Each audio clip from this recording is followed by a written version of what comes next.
Dans la Torah, l'onction du latin unctio de ungo ou endre se pratique en versant de l'huile parfumée sur la tête d'une personne ou sur un objet afin de les sanctifier ou les consacrer à Dieu par ce geste cérémoniel. L'onction, selon le Nouveau Testament, est un geste liturgique cérémonial consistant en une application d'une huile sainte sur une personne ou sur une chose. Que comprendre de ces concepts? Que comprendre de cet acte? S'agit-il de l'huile qui doit être déversée sur la tête d'une personne ou sur un objet afin de voir la manifestation de la puissance divine, ou cela est un acte spirituel qui consiste à se défaire de tout, à se laisser aller et se faire conduire par le Saint-Esprit? L'onction, l'onction. On se posera toujours deux questions, l'huile ou l'esprit? Et toutes ces questions qui taraudent nos esprits, que comprendre de cet acte qui revêt un caractère religieux? Toutes ces questions sont abordées sur le chemin de la vérité.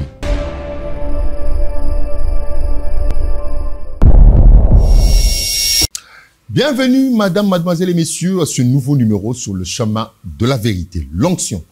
C'est de cela qu'on va parler ce soir sur ce plateau avec mon invité, l'évangéliste Ben Ngumba, qui répond pour la toute première fois dans notre émission pour partager ce que c'est ce concept, l'onction, mafuta et pakolami.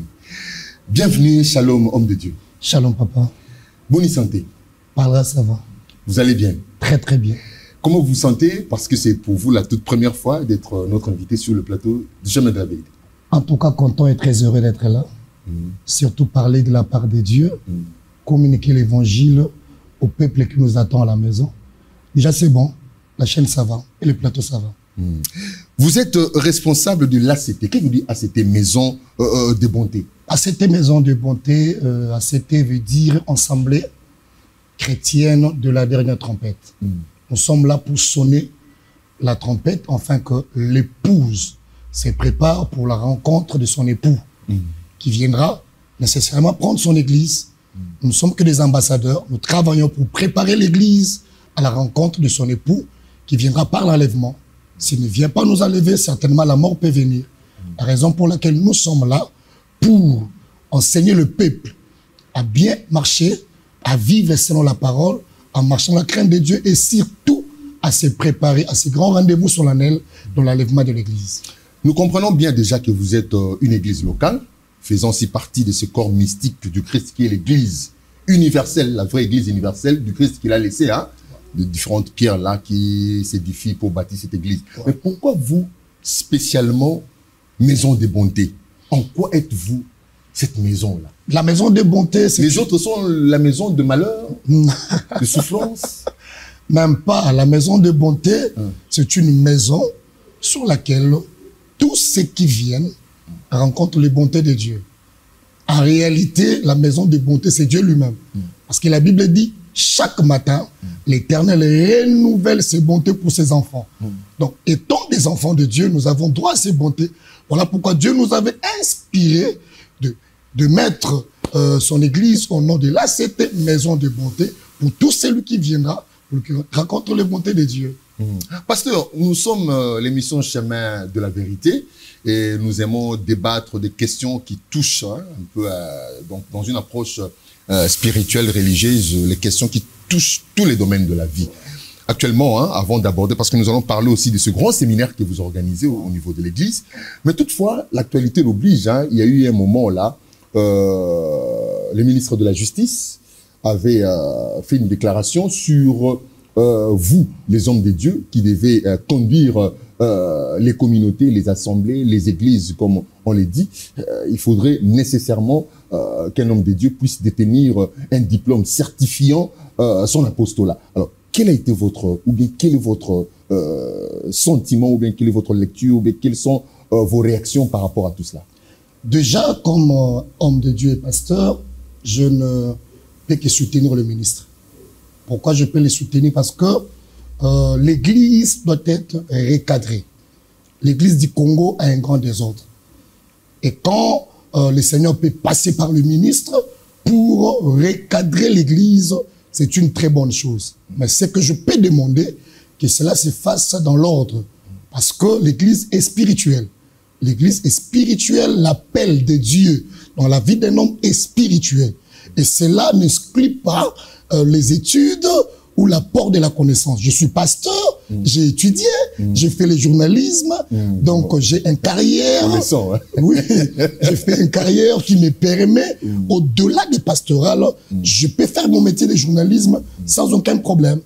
Donc j'encourage le ministre dans cette marche qu'il veut emprendre. Alors, vous parlez de désordre. Vous avez évoqué les désordres, parce qu'il y a des désordres au sein, pas de l'Église corps du Christ, mais de l'Église comme des assemblées, des communautés locales. Alors, ces désordres-là, créés par qui?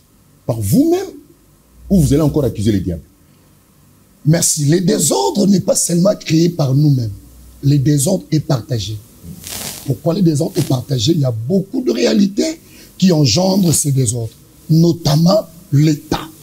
L'État en fait partie, parce qu'aujourd'hui, tu peux te réveiller, tu te dis que tu es pasteur, et les gens t'appuient, sans aucune preuve, sans aucun démarche à suivre, sans une formation à suivre, sans être sous un père, sous un mentor qui peut te recadrer. Et ensuite, les désordres proviennent de nous-mêmes, hommes de Dieu. Et ça provient aussi de la rébellion, puisqu'aujourd'hui, il y a beaucoup de choses qui émanent dans les fiefs des hommes de Dieu. Tout le monde peut se réveiller et il s'est dit homme de Dieu. Tout le monde peut se réveiller, il s'est dit pasteur. Or, le mot homme de Dieu incarne beaucoup de choses. Un homme de Dieu doit connaître le chemin. Comme le dit l'ami de Saül, quand ils ont perdu les ânesses de leur père, ils ont dit, allons dans cette ville, il y a un homme de Dieu. Il connaît le chemin, il nous montrera le chemin. Tout ce qu'il dit ne manque pas de vérité. C'est un homme considéré. Voilà, dans la ville, nous avons des hommes de Dieu, entre guillemets hommes de Dieu, mais qui n'ont pas de la considération, qui n'ont pas de respect, qui n'ont pas d'éthique. Pasteur, nous allons parler de l'onction. Ce qui est au centre des enseignements que vous allez dispenser du 28 août au 1er septembre. Pratiquement 4 jours. 28, 29, 5 jours. 30, 31 et le 1er. Oui, 5 jours durant, donc inclus. Je voudrais un peu comprendre. L'Église, nous avons toute une semaine d'activité. Je sais que majoritairement, ou bien communément, on fait le mercredi. On tient les cultes le mercredi, les autres le jeudi aussi, le vendredi et puis le dimanche. Qu'est-ce qui fait à ce qu'il y ait des moments spéciaux, je peux dire comme ça? Convention. C'est comme si vous n'enseignez pas. Tous les jours, là, vous n'enseignez pas. Vous prenez des jours comme ça particuliers. Séminaires de l'Église. C'est pourquoi tout cela? Alors que vous avez 365 jours sur le 365 jours, pendant la semaine, vous avez 3 ou 4 jours comme ça d'enseignement. Une bonne église. Qu'est-ce qu'il y a de spécial dans ce moment-là, comme par exemple le vôtre ici, vous avez le séminaire? Une bonne église est assise et battue sur les enseignements. Mais au-delà des enseignements, il y a des inspirations, il y a des messages que Dieu peut nous donner et Dieu peut nous envoyer à une période donnée pour accomplir une tâche ou une mission quelconque, comme le cas de cette activité que nous organisons chaque année. Nous en parlerons. Chaque année, on organise cette activité. Pourquoi? Parce que Bethesda, c'est une activité qui permet aux gens de venir avec leurs problèmes, comme c'était dans la piscine de Bethesda, les gens venaient et ils étaient guéris. Alors, nous allons en parler, pasteur. Je ne voudrais pas qu'on brûle un peu les étapes. Moi, mon souci d'abord ici, c'est de comprendre, parce que, je dis, du 1er janvier au 31 décembre, nous avons autant de jours. Et durant la semaine, nous avons au moins 3 jours, 4 jours comme ça, de culte. Il y a des jours d'enseignement, il y a des jours d'intercession, des prières, il y a des jours de culte d'adoration, comme on le dit, chaque dimanche. Mais pourquoi seulement organiser des semaines ou des journées spéciales, comme par exemple, pourquoi il faut qu'il y ait des séminaires, alors que vous enseignez déjà? Pourquoi il y ait des conventions, alors que vous enseignez déjà? S'il y a une convention... Parce que moi, j'ai cherché dans la Bible, est-ce que Paul a organisé un séminaire? Paul a organisé... Parce que je me dis, Bethesda, c'est déjà prophétique. Okay. Je me dis, Bethesda, ça fait allusion déjà à cette piscine-là, où les gens s'y plongeaient, quoi. Donc, pour avoir la guérison. Et ce jour-là, il y a eu quelqu'un qui a eu une guérison d'une certaine manière. Alors, est-ce que Bethesda doit aussi être seulement comme ça, comme dans la Bible, des semaines particulières où, tel que comme Christ est déjà ressuscité, le Bethesda, c'est chaque jour. Le sabbat, c'est chaque jour. Alors pourquoi il faut qu'il y ait des séminaires, des conventions? C'est que moi, je veux comprendre. Ou bien avec le téléspectateur. S'il y a des séminaires et conventions à une période donnée, c'est une inspiration de Dieu. Okay. Et en réalité, c'est le besoin de Dieu à cette période-là. Parce que la Bible dit, le Seigneur fait chaque chose bon à son temps. C'est que c'est le temps que Dieu a permis que cette activité ou de séminaire et de convention se tienne ou se réalise. Et l'Église n'est pas épargnée aux enseignements. Chaque jour, il y a des enseignements. Chaque jour, il y a des formations. Mais quand il y a une activité qui vient à un moment donné, c'est que c'est le besoin de Dieu. C'est que le peuple, Dieu a vu que le peuple se retrouve à une situation et il envoie. Regardez ce qui s'est passé avec Moïse. L'Éternel a vu que son peuple a longtemps souffert en Égypte. C'est l'Éternel qui appelle Moïse. Il dit, je vis la souffrance de mon peuple, je t'envoie pour délivrer. C'est le cas de Bethesda. Dieu a vu son peuple. Donc c'est le cas...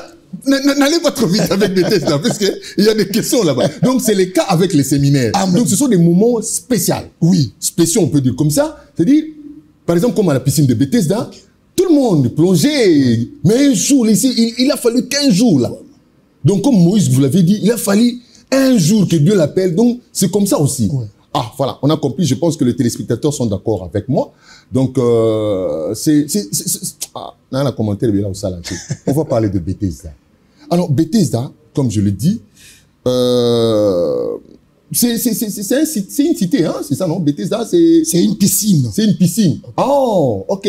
Moi, je pensais que Bethesda, c'était une cité et la piscine s'est trouvée dans cette cité-là de Bethesda. C'est une piscine. Ok. Pourquoi alors avoir choisi? Parce que vous êtes à votre 6e édition.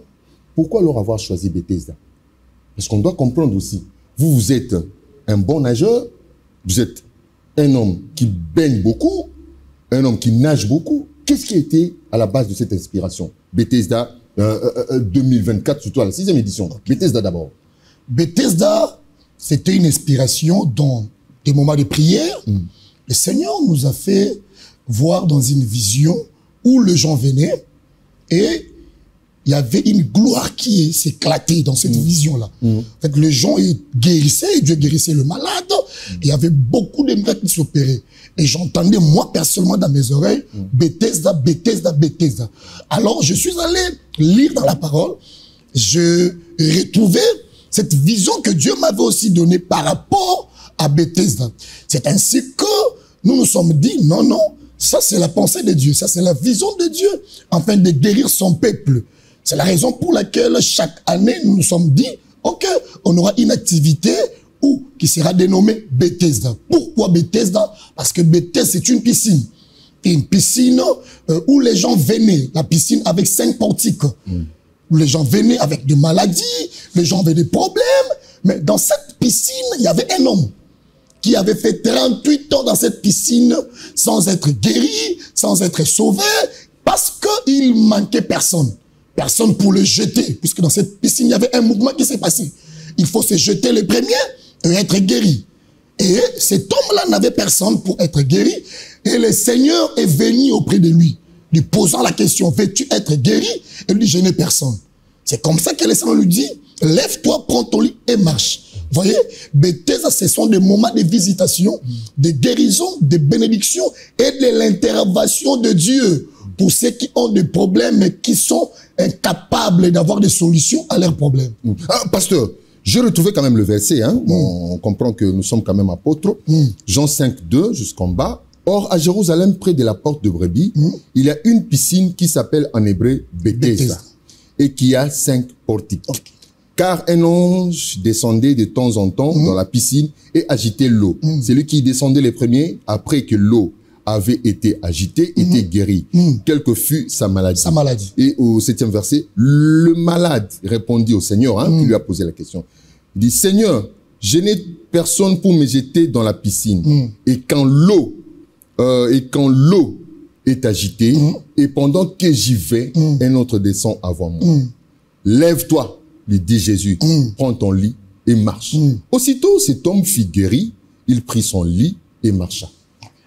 Je me dis maintenant, Bethesda, une piscine où il y a le miracle, la guérison, mais l'homme qui a bénéficié d'un miracle spécial ne s'y est pas jeté. vous ne voyez pas que vous voulez toujours rester dans ce que Dieu a dit, ce qui n'est pas moi, ce que je considère comme le vrai. Parce que miracle de l'eau, ça c'est l'eau, hein. Mais miracle, c'est l'ange qui guérissait, qui a jeté l'eau. Okay. Mais là, c'est le Seigneur lui-même, le Dieu qui descend, qui dit, toi, tu n'as pas besoin de plonger. Mais vous voulez encore nous remettre dans cette piscine-là de Bethesda. Pourquoi? Pourquoi vous remettre encore dans cette piscine de Bethesda? Ce n'est pas l'eau qui guérit, c'est le Seigneur qui guérit au travers de son ange. Or, la piscine de Bethesda, c'est de l'eau. Mais la Bible précise que cette piscine avait 5 portiques. Or, l'eau est l'image de la parole. Or, le véritable parole, c'est Dieu lui-même. Les 5 portiques, ce n'est que les 5 ministres de Dieu ou ministères par lesquels l'homme peut passer et être guéri. En réalité, la piscine Bethesda, physiquement, maintenant, n'existe plus. Et cette piscine fait l'image de la parole du Seigneur, auquel tout celui qui se jettera dans cette parole et sera guéri. Mais au travers des 5 portiques, c'est-à-dire les 5 ministres de Dieu, qui sont les apôtres, les pasteurs, les docteurs, les prophètes et les évangélistes, sont des instruments par lesquels Dieu passe pour éclater sa gloire. Apparemment, vous cherchez à me convaincre. Hein? J'ai comme l'impression aussi d'être aussi convaincu. Bethesda 2024, 6e édition. Donc, ça fait pratiquement 6 ans. 6 ans. Voilà que chaque année, vous tenez ces combats. Et pourquoi alors, à cette période ici, par exemple, du 28 septembre au 31, du 28 septembre au 1er, et du 28 août, excusez-moi, au 1er septembre. L'année passée, c'était aussi aux mêmes dates? Presque aux mêmes dates. Pourquoi pendant cette période? C'est une période prophétique que Dieu nous a donnée. Ah, c'est que Bethesda là-bas, ça bougeait aussi, hein, pendant le mois de septembre, août, hein. Ah, bah ça, il y a un Nzambe. Faut tout à l'heure bien, faut vous aller appeler Pembe na bango. Parce que les vrais, hein, je parle de vrais hommes de Dieu et de femmes savantes de Dieu, de vrais et de véritables, qui ont la Bible, la parole véridique. L'onction est le thème que vous allez exploiter.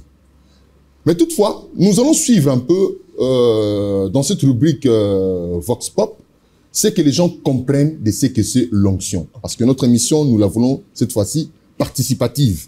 Elle ne veut plus seulement rester dans un seul sens, mais qu'on donne aussi la parole à ceux-là qui nous suivent pour qu'ils nous donnent aussi leur compréhension de thèmes que nous exploitons dans cette émission. On se retrouve juste après.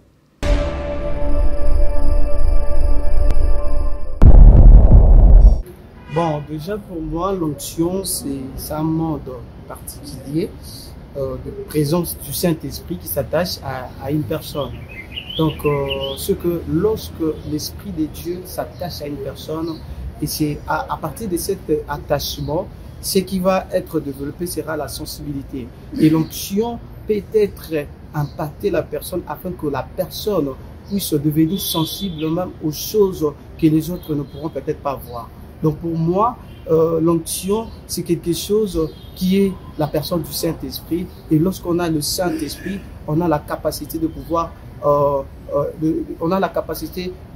prononcer des choses et voir l'accomplissement de ce que l'on peut prononcer comme parole.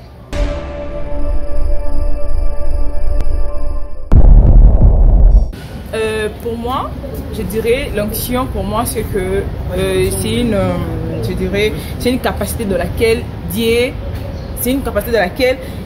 nous remplit de sa présence. Cela veut dire que lorsque nous prions et on est profondément dans la prière, c'est en ces moments-là, vous pouvez être, être athée avec le Saint-Esprit, disons, ou Dieu. Donc c'est ça. Voilà.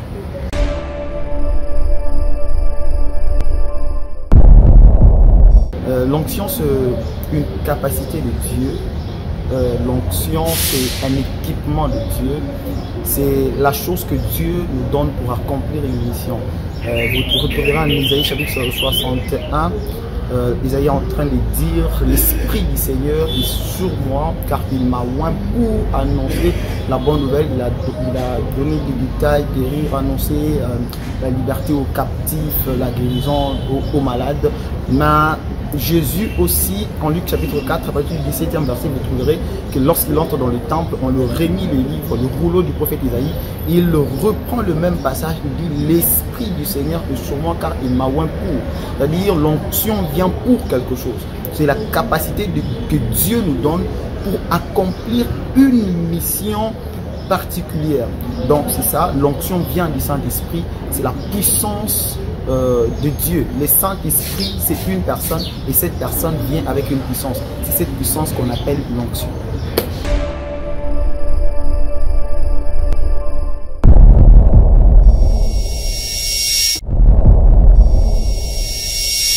Voilà, chacun a donné, je ne sais pas si c'est son avis, sa définition du concept onction. Mais nous allons cette fois-ci écouter la bouche autorisée, hein, nous les appelons comme ça, un homme de Dieu, l'évangéliste qui est avec nous sur ce plateau, leader de l'église à cette maison de bonté, l'évangéliste Ben Goumba.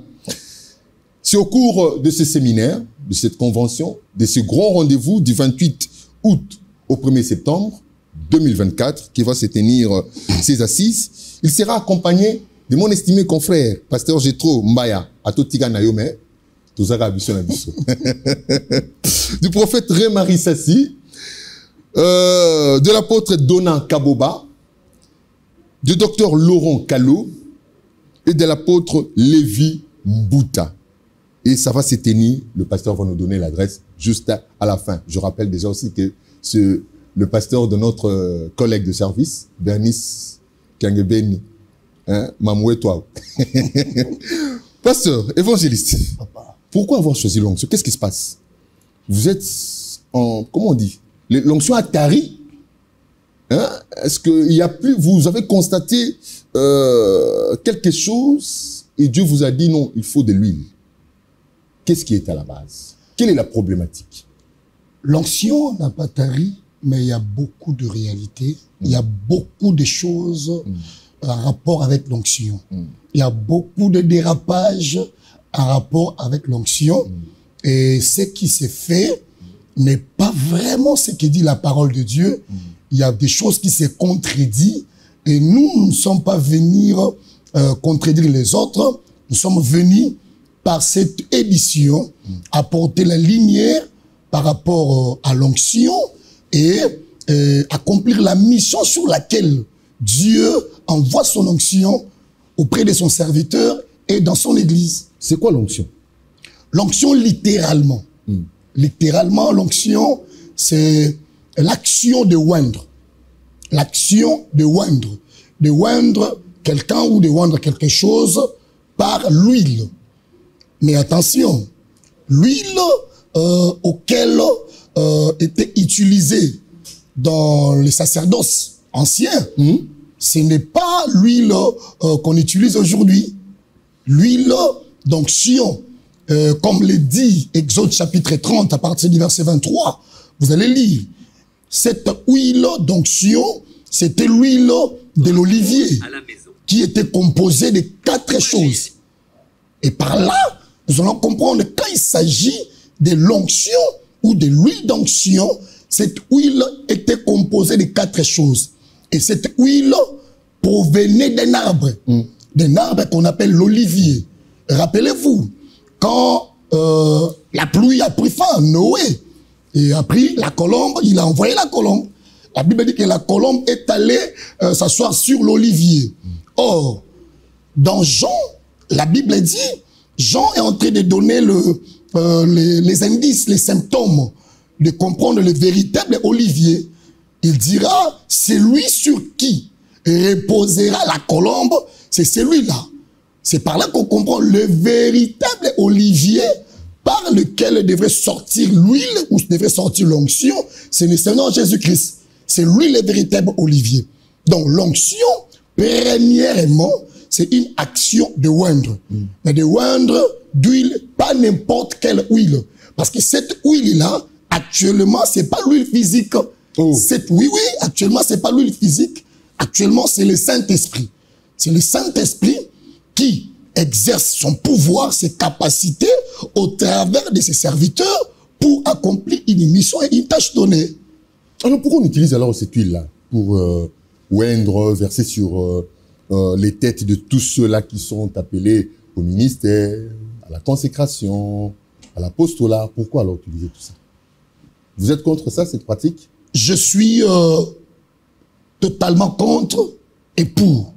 Comment je dis que je suis totalement contre? Vous pouvez être contradictoire envers vous-même. Non, non. Je m'explique. Allez-y. L'huile d'onction. Il y a une différence entre l'huile d'onction et l'onction d'huile. L'onction d'huile, Dieu peut t'inspirer pour un cas, pour une circonstance, pour un moment donné. Dieu te dit, ok, utilise ça, et le Seigneur peut passer par ça. En réalité, Dieu n'est pas dans l'onction d'huile, mais Dieu est dans les directives qu'il t'a données. C'est dans cette dernière directive-là que se cache la puissance de Dieu. La puissance ne se cache pas derrière l'huile là, mais c'est derrière les directives que Dieu t'a données. Voilà pourquoi ça peut être dans une circonstance, une recommandation, mais cela ne doit pas devenir une coutume ou une doctrine qu'il faut seulement le faire puisque les apôtres ne l'ont pas fait. Les apôtres ne l'ont pas fait, qui sont nos modèles. Ils ne l'ont pas fait. Voilà pourquoi j'ai dit que je suis pour et contre. Ok, j'ai compris. Alors, pourquoi l'onction? Est-ce que les gens viendront comprendre l'onction, ou pour être plus précis, plus simple, quel est l'objectif que vous poursuivez? Vous voulez que les gens comprennent l'onction, que les gens exploitent l'onction, que les gens soient remplis d'onction? Quel est vraiment l'objectif principal? Nous voulons que les gens viennent d'abord. Pourquoi ils doivent venir? Parce que... Pour apporter les mabondes. Non. L'onction a plusieurs buts ou plusieurs objectifs. Mais le premier but de l'onction, ce n'est pas d'abord pour oindre ou pour impacter. La Bible dit, le consolateur viendra, il vous enseignera. D'abord, ils viennent pour être enseignés. De deux, ils viennent pour être impactés. Parce que le Seigneur lui-même dira, l'Esprit du Seigneur est sur moi. Car il m'a pour. Vous voyez? Ces gens viendront pour être impactés, afin que l'onction produise ses effets dans leur vie, dans leur santé. Ceux qui ont des problèmes, ils expérimenteront les effets de l'onction dans leur vie. Est-ce que cette onction peut tarir aussi? Je suis là, j'ai reçu l'onction. Est-ce que l'onction tarit? L'onction tarit. Okay. L'onction tarit parce qu'on dit Dieu ne se répand pas de ses dons, Dieu ne se répand pas de son appel.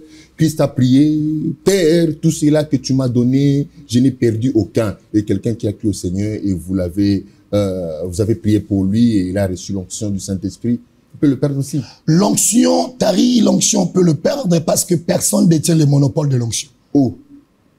Zambé. Personne ne détient le monopole de l'onction. Dieu t'a donné l'onction pour un but. Et si tu ne sais pas l'entretenir, tu peux le perdre. Regardez le cas de Samson. Samson, Dieu lui a donné l'onction de la force.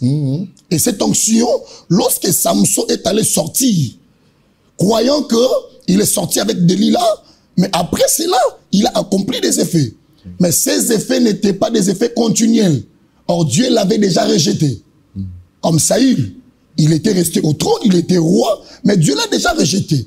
Il est important pour un homme de Dieu, de temps en temps, de renouveler l'onction, de renouveler son intimité avec Dieu, parce que l'onction, c'est Dieu lui-même.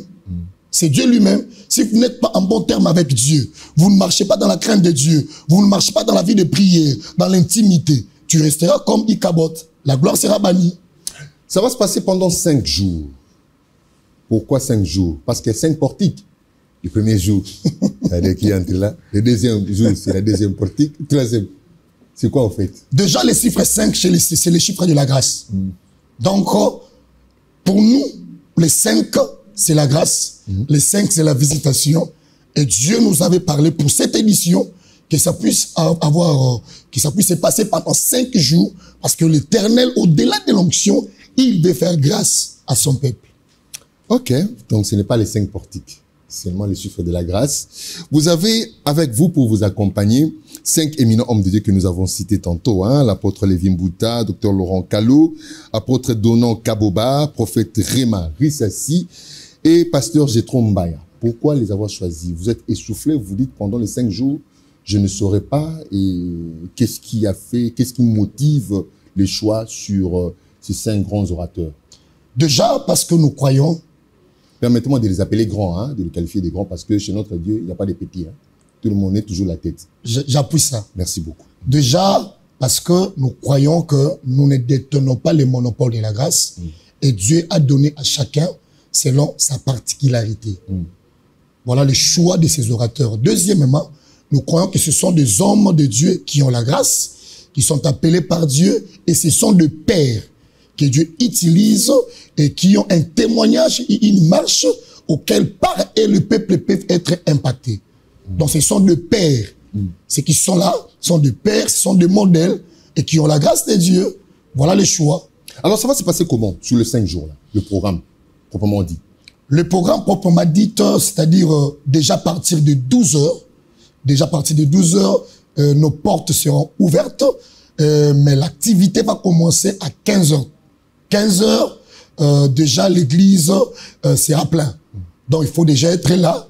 Il y aura l'adoration, il y aura la prière, il y aura les moments de la prédication et Dieu va impacter son peuple. Alors, est-ce qu'il n'y a pas d'artistes musiciens qui vont vous accompagner comme d'habitude, hein? Les chantres de l'Éternel? Parce que sur la fiche là, je me dis, ah, maman Bernice, je ne vois que les pasteurs là-bas, on n'a pas besoin de chantres de l'Éternel. Hein? Non, nous avons des artistes qui vont nous accompagner. Le premier c'est dont j'appelle les accompagnateurs de Ben Faya qui nous accompagnent et qui accomplissent l'œuvre de Dieu et qui sont dirigés. Ah, vous-même, vous chantez? Par la grâce. Ah ouais, c'est bien. Mais il y a leur président, le berger Féline Zengou, il y a la sœur Chanel qui chante très bien, avec le bien-aimé Jonathan, Emma et tant d'autres qui vont nous accompagner. Merci beaucoup. Voilà, homme de Dieu, nous sommes arrivés pratiquement à la fin. Nous allons donner l'adresse et nous allons aussi donner les coordonnées. Mais avant, je voudrais vous soumettre à un exercice. Parce que j'ai été ravi de vous recevoir, surtout quand ma collègue Bernice, qui est vraiment une sœur pour moi, m'a dit non, il faut recevoir notre pasteur. Nous avons une activité à l'église. Je me suis dit non, pour Bernice, je veux le faire. J'ai été le modérateur de son mariage. Moi, je salue aussi papa, hein, avec tous les enfants. Alors, je dis non, il faut le faire. Je vous donne ici 2 minutes pour convaincre quelqu'un. Je ne sais pas s'il faut que je dise convaincre ou persuader. Je ne sais pas, parce que je sais que c'est le Saint-Esprit qui le fait. Mais que vous passiez le message. Qu'il soit croyant ou non croyant, tant mieux. Mais que le message là arrive pour que le Saint-Esprit fasse son affaire. Vous avez la caméra devant vous et le micro est bien attaché. À vous la parole. Bien-aimés, vous qui me suivez dans vos maisons, je suis venu te dire qu'il y a encore le temps d'espérer. Toi qui es malade, toi qui es à l'hôpital, toi qui as des problèmes, Dieu a ses serviteurs auxquels il passe pour opérer de miracles. Parce que la Bible dit, voici le miracle qui accompagneront tous ceux qui auront cru. Je suis venu te dire, quel que soit le problème que vous avez, quelle que soit la situation ou le temps que vous traversez, quelles que soient les réalités qui te surpassent, au ciel, il y a un Dieu qui a dit, venez à moi, vous tous qui êtes chargés et fatigués. L'Éternel vous donnera du repos.